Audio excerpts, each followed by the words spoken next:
여러분 성경을 읽으시면 성경 66권, 구약 성경 39권, 신약 성경 27권에서 한결같이 강조하고 있는 귀결이 있습니다. 귀결, 그게 뭐냐면 사랑이에요. 사건이 다르고 사람이 다르고 시대가 달라도 모든 이야기의 종국에는 무슨 답이 나오냐면 사랑이 나옵니다. 그래서 성경은 사랑을 강조합니다. 그리고 성경은 사랑을 빼면 성경의 이야기를 이어갈 수가 없습니다. 왜 성경은 그렇게 사랑 타령을 하고 왜 성경은 그렇게 사랑에 집중할까요? 바로 사랑은 모든 것을 회복시키는 하나님의 능력이기 때문에 그렇습니다. 마태복음을 보시면 예수님께서 율법의 교사인 바리새인들과 쟁론을 하는 과정에 율법의 완성이 무엇인지를 가르치는 얘기가 나오게 되는데요. 율법 교사인 바리새인이 묻습니다. 선생님, 어떻게 해야 영생을 얻습니까? 혹은 무엇이 율법의 완성입니까? 주께서 이렇게 말씀을 하십니다. 너희 목숨, 뜻, 정성, 힘을 다하여 주 너희 하나님을 사랑하고 그와 똑같은 강도로 내 이웃을 내 몸처럼 사랑하라. 이보다 더 큰 계명이 없고 이 모든 것이 율법의 완성이시라고 가르치십니다. 그리고 이 본문은 유사한 형태의 질문과 답에 대한 내용이 마태, 마가, 누가, 요한복음에 나오는데요. 이른바 니고데모와의 대화도 마찬가지고 율법 교사와의 대화도 마찬가지고 늦은 밤에 주님을 찾았던 그들의 대화가 마찬가지입니다. 자, 왜 그들은 주님을 찾아와야 했을까요? 그들은 율법의 교사입니다. 손목에 말씀을 붙이고 다닙니다. 이마에 붙이고 다닙니다. 지금도 유대의 랍비들 보면 이 모자 위에다가 이렇게 네모난 거 들고 다니거든요. 그 안에 말씀이 써 있어요. 그리고 문지방에 말씀을 걸어 놓습니다. 누구보다도 말씀의 전문가이기 때문에 백성들이 물어볼 때마다 말씀으로 답하는 사람들입니다. 그러면 그분들이 답을 알고 있다는 얘기예요. 그분들에게 답이 있다는 거예요. 그분들에게 소망이 있다는 거예요. 그런데 늦은 밤에 주님을 찾아옵니다. 바리새인들은 묻습니다. 어떻게 하는 것이 영생을 얻는 길입니까? 무엇이 율법의 완성입니까? 라고 묻는다는 말은 무슨 얘기냐면 그들이 비록 직업상 율법을 가르치고 있고 직업상 말씀으로 백성을 인도하지만 그들은 답을 알고 있다, 모르고 있다? 모르고 있다는 거예요. 그리고 그와 같은 컬컬한 삶의 민낯이 오늘 예배를 드리는 우리들의 민낯은 아닌가 싶습니다. 오늘 이 아침에 우리가 사랑을 깨달아야 될 이유가 여기에 있는 거예요. 주님 말씀하십니다. 613개의 율법과 구약성경 39권, 신약성경 27권을 종결짓는 율법의 완성은 사랑이다. 위로는 하나님을 사랑하는 것이고 아래로는 사람을 사랑하는 것이다. 할렐루야. 요한일서 4장 7절은 또 이렇게 기록을 이어가고 있습니다. 사랑하는 자들아, 우리가 서로 사랑하자. 사랑은 하나님께 속한 것이니 사랑하는 자마다 하나님으로부터 나서 하나님을 알고 사랑하지 아니하는 자는 하나님을 알지 못하나니 이는 하나님은 사랑이시기 때문이다. 할렐루야. 하나님은 사랑이시기 때문에 사랑하는 자가, 그 사랑으로 순종하는 자가 비로소 하나님을 알게 된다는 거예요. 바꿔서 말씀을 드리면 사랑하지 않으면 하나님을 알 수가 없어요. 그래서 우리가 사랑에 눈 떠야 되는 이유, 우리가 사랑으로 나아가야 될 이유는 사실은 내 심령이 살아나는 일이고 나를 사랑하신 하나님을 깨닫는 일이고 그리고 가정의 달이 되어서 우리가 회복시켜야 될 우리의 가정을 회복시킬 수 있는 유일한 치료제, 마스터키가 사랑이기 때문에 그렇습니다.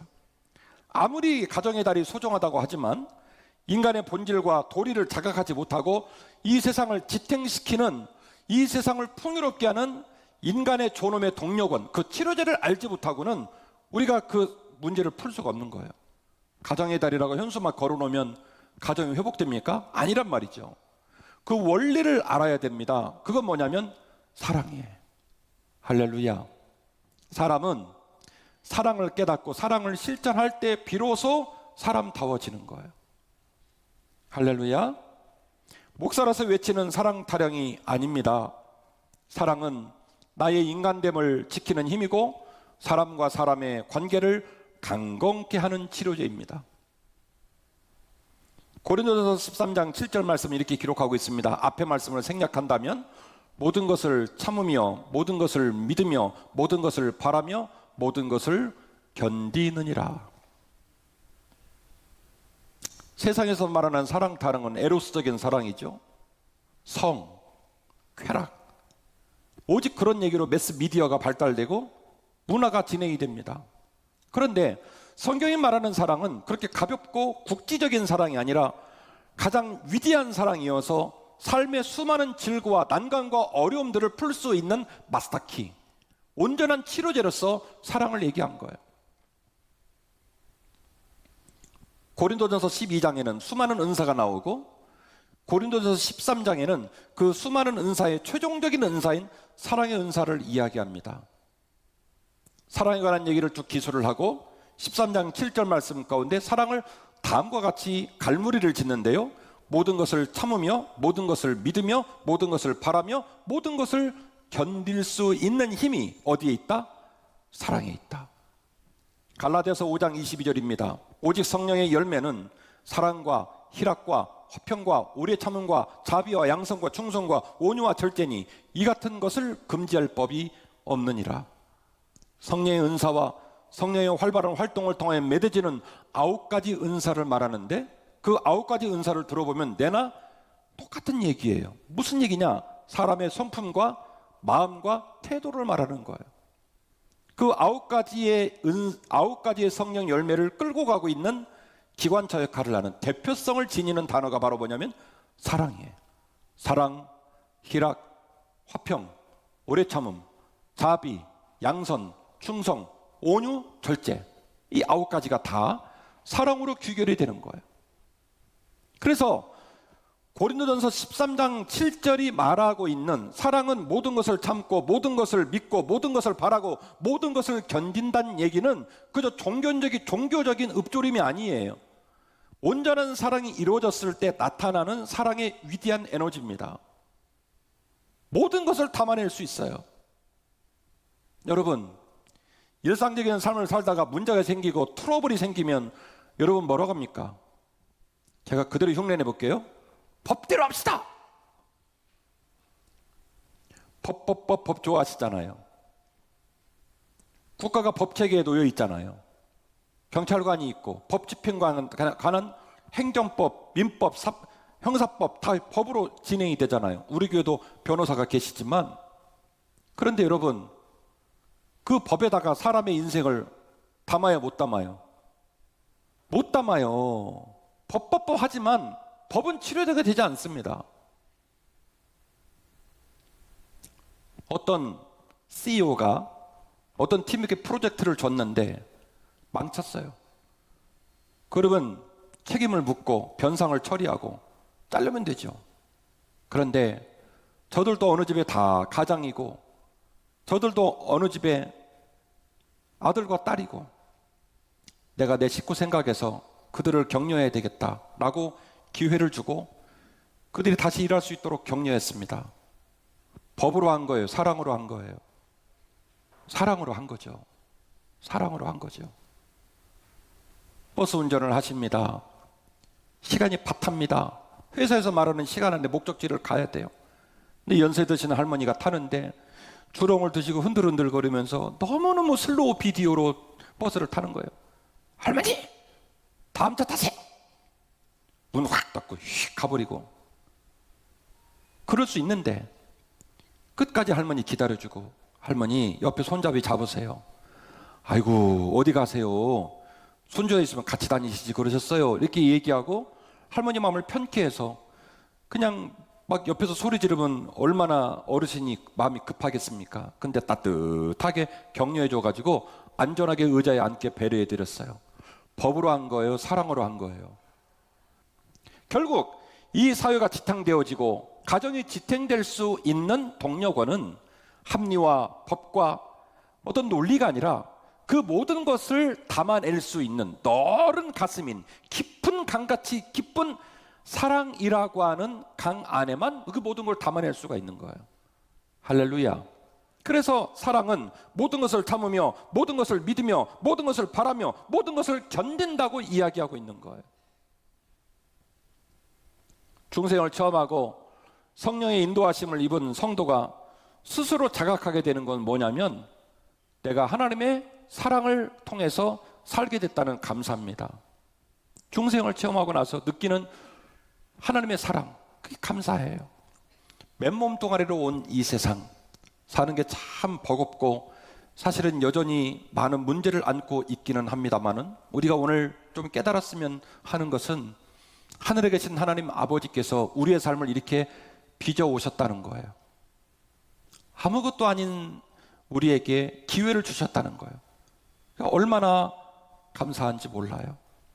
장성해서 결혼하고 직업 있고 각자 삶의 자리를 살아가는 우리의 모습들이 하나님의 잔잔한 은혜와 돌보심 가운데 왔다는 것을 반드시 기억하셔야 될 줄로 믿습니다. 중생을 체험하고 하나님 아버지를 사랑하며 여기까지 온 거예요. 우리가 여전히 삶의 자리에 수많은 문제를 안고 있고 울 날도 있고 여전히 풀지 못한 숙제 때문에 두려워하는 마음을 갖고 있기는 하지만, 제가 여러분에게 선포하노니 이 모든 것도 반드시 지나갈 줄로 믿습니다. 그리고 하나님께서 이른 비와 늦은 비의 은혜를 주셔서 여러분 눈물 닦아주시고 감사할 수 있는 자리로 반드시 이끌어 가실 줄 믿습니다. 아멘 하시옵소서. 하나님께서 주신 사랑으로 우리가 이 자리에 선 거예요. 그래서 반드시 우리가 오직 사랑이 답인데, 이 사랑을 묵상할 때는 그 사랑의 출발점에 하나님께서 우리에게 주신 사랑에 대한 감사를 깨달으셔야 돼요. 부모가 자녀를 임신하여 10달을 기다리는 것은 거룩한 희생이요 가장 위대한 헌신입니다.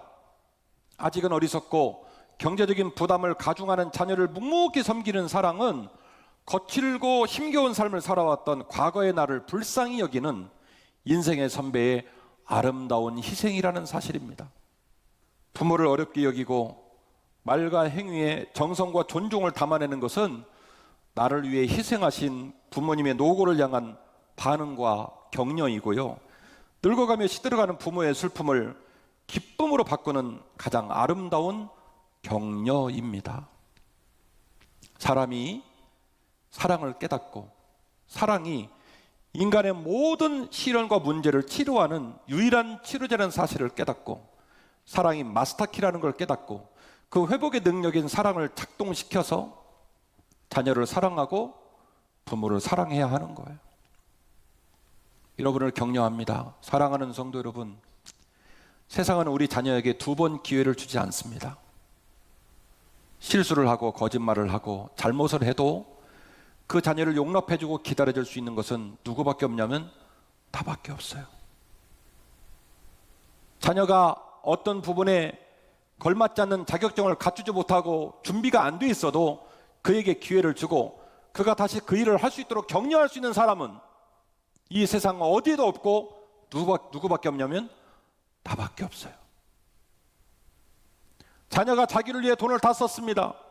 그래서 그는 자기를 지킬 수가 없습니다. 그랬을 때에 묻지도 따지지도 않고 그에게 돈을 줄 수 있는 사람도 누구밖에 없냐면 나밖에 없어요. 세상 어디에도 우리 자녀에게 2번 기회를 주는 사람과 장소와 기관은 없습니다. 오직 그 일을 누구만 할 수 있냐면 부모만 할 수 있는 거예요.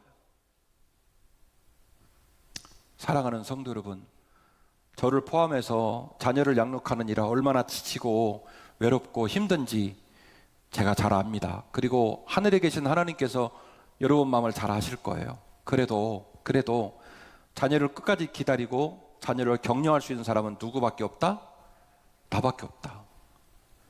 세상은 내 자녀에게 그런 기회를 안 주거든요. 그래서 자녀의 삶이 항상 서럽고 항상 두렵고 항상 어려운 거예요. 그러니까 그 자녀 편들어주고 그 자녀 사랑하고 그 자녀를 격려할 사람은 누구밖에 없냐면 누구밖에 없다? 나밖에 없다. 사랑하는 자녀 여러분, 부모님은요 단돈 5만 원에 평생을 잊지 않는 추억을 갖는 분이 바보 같은 분이에요. 여러분 돈 5만 원을 세상에 써보십시오. 어디에 써서 표가 나는지. 돈 10,000원 주면 누구를 거지로 하냐고 얘기합니다. 근데 부모님은 돈 5만 원만 쓰면 꿀꿀이 가서 족발 하나 사고, 그리고 삼겹살 좀 끊어가지고 저녁에 삼겹살 잘 굽고 밥 따뜻한 진지 마련해서 드리면요, 부모님은요 죽을 때까지 그 자녀의 그 귀한 밥상을 기억을 해요. 사랑하는 자녀 여러분, 여러분의 삶이 분주하고 어렵지만 지금도 삶의 비전과 소망 가운데 많은 거절을 당하고 어려움 가운데 있지만 여러분을 끝까지 사랑하고 여러분을 한결같이 쳐다보고 있는 건 여러분 부모님밖에 없다는 것을 꼭 기억하시고 그 부모님의 눈물을 닦아줄 수 있는 사랑이 여러분에게 있기를 주의 이름으로 축원합니다. 오늘 말씀 제목이 사랑이 움직일 때이거든요. 사랑은 비록 명사지만 책 속에 갇혀진 글자가 아닙니다. 사랑은 움직이는 거예요. 사랑이 움직일 때 열매가 맺히고, 사랑이 움직일 때 회복이 일어나고, 사랑이 움직일 때 기쁨이 임하는 겁니다. 그래서 부모는 자녀에게 사랑을 베풀고 자녀는 부모에게 사랑으로 공경을 해서 이 5월달이 사랑과 믿음으로 회복되는 소중한 날이 되시기를 주의 이름으로 축원합니다. 그러므로 우리는 오늘 이후로 사랑으로 순종하고 움직여야만이 될 줄로 믿고, 사랑으로 순종하고 움직이면 길이 보이게 될 줄로 믿습니다. 현대 한국인처럼 학문이 높은 한국인은 없어요. 제가 조사를 하니까 OECD 국가 중에 대학 졸업자 비중이 제일 높은 나라가 한국이에요. 무려 몇 프로냐면 49%입니다. 10사람 중에 5사람이 대학 졸업자예요. 석사 박사도 굉장히 비중이 높습니다. 그런데 행복한 인생, 행복한 가정은 책을 많이 읽고 학위를 많이 가진 자에게 저절로 주어지는 선물이 아니에요.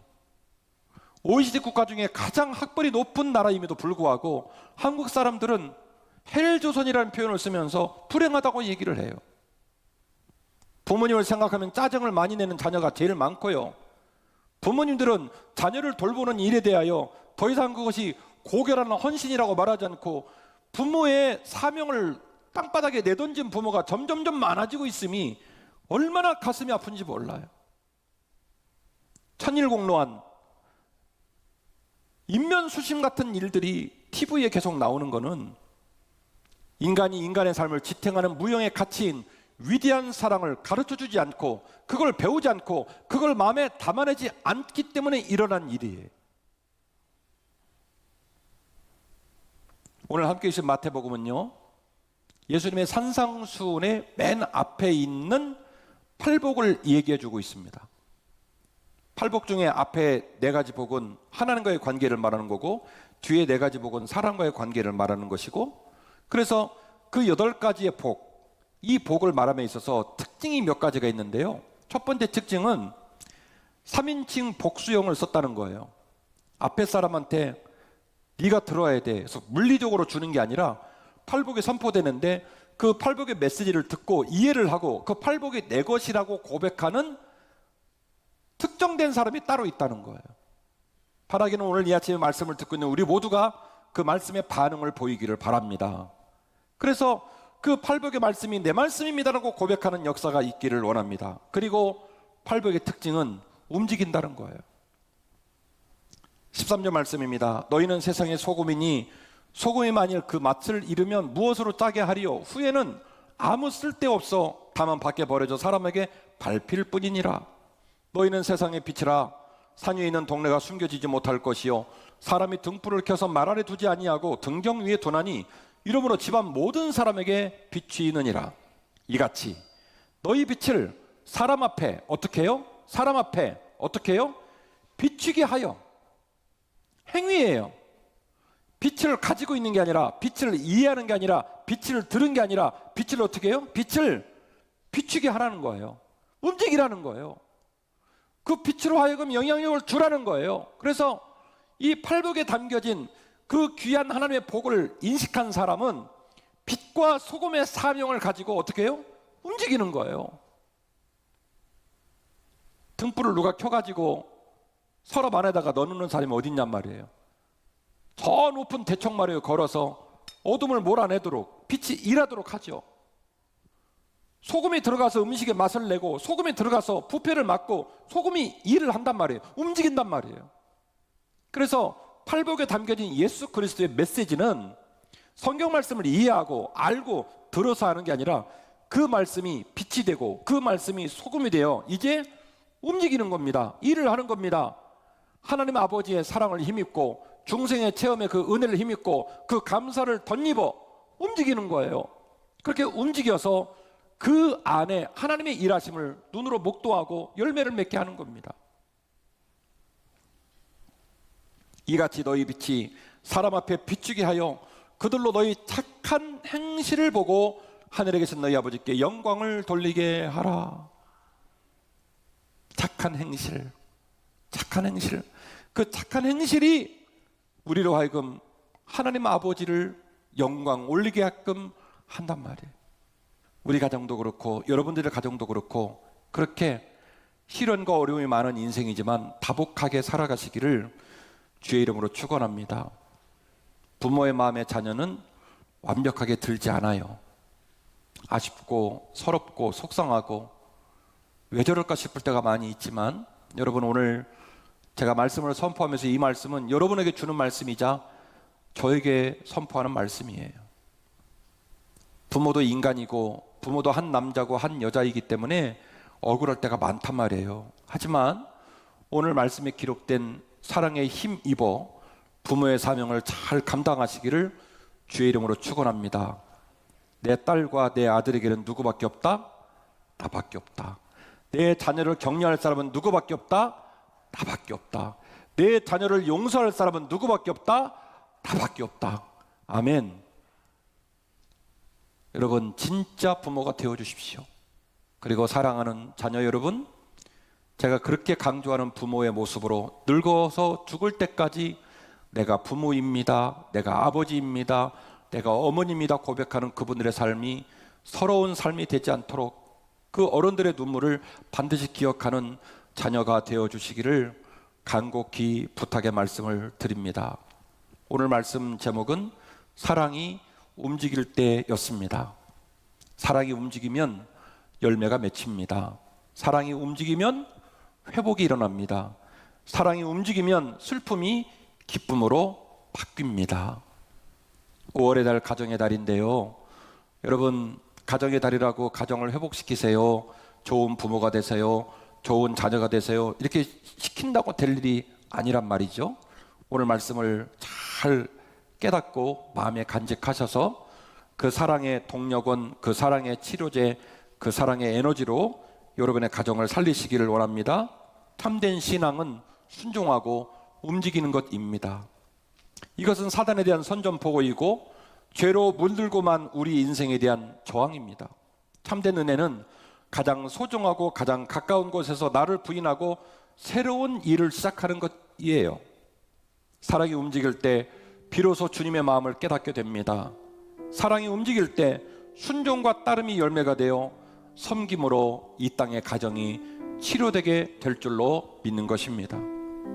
내 마음부터, 우리 가족부터 기적을 일으키는 순종과 헌신으로 나아가 이 땅을 치유하고 이 땅을 밝힐 수 있는 빛과 소금이 되는 그 길을 걸어가는 저와 여러분이 되시기를 주의 이름으로 축원합니다.